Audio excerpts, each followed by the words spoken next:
So we work in a very collaborative way. What we do then with the families, we try and agree what is the shared concern we have for these children into the future. That's the likelihood that something else will happen based on what's already happened to the child. So that likelihood is more a future focused statement of what we think. And that's based often on what we know from research or otherwise, that if this has impacted on the child and this continues, it's likely to have a very negative impact on the child into the future.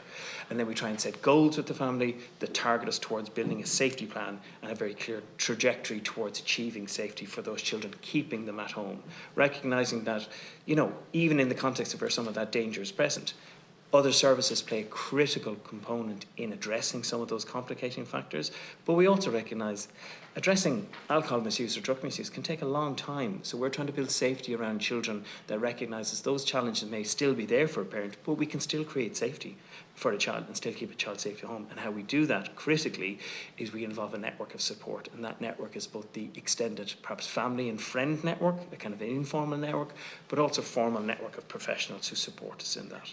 So we work in a very clear way, and there's an escalation process. We may start at a lower level of safety planning, we may get to the threshold where a child's at very significant risk of harm, and then we have what's called a child protection conference that involves, again, multi-agency stakeholders with the family, where we talk about additional risk and putting in place a child protection safety plan. And it's only then we may decide if safety cannot be assured to apply to the court. And the court thresholds are in fact very high actually in relation to when we go to court. The court is not keen to just give us an order. We have to absolutely show and prove to the court that we've exhausted all efforts.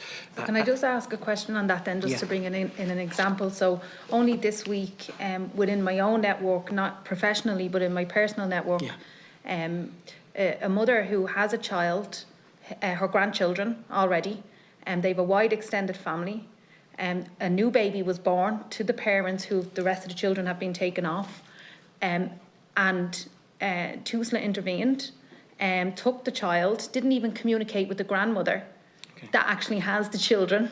And then the grandmother's sister, who put themselves forward to take the new baby, was told, you live in a 2-bedroom apartment, that's not appropriate. She lives in a 2-bedroom apartment with her and her one daughter. And it's like, well, how does any working class family stand a chance when we don't have the option about where we live? I'm sure we all live on top of each other anyway, you know, and it's kind of like, so I'm wondering when you're saying we have a very careful and everything is exhaustive. So when you go to court, you have to show that you've exhausted all avenues. But yet on a local level, I'm sitting with a family who've like, we weren't even told that this new baby was being taken. And they actually are already involved with the system because they're actually caring for the other grandchildren. Well, I mean, I can't speak to the specific case and the circumstance, but I mean, unless in an emergency, an imminent risk, we would apply to court directly for an order if we could not. But the expected practice of the organisation is to work collaboratively with families to try and achieve safety before we would bring a case before court in relation to that. And if we did, I'm sure the court and everyone else would expect us.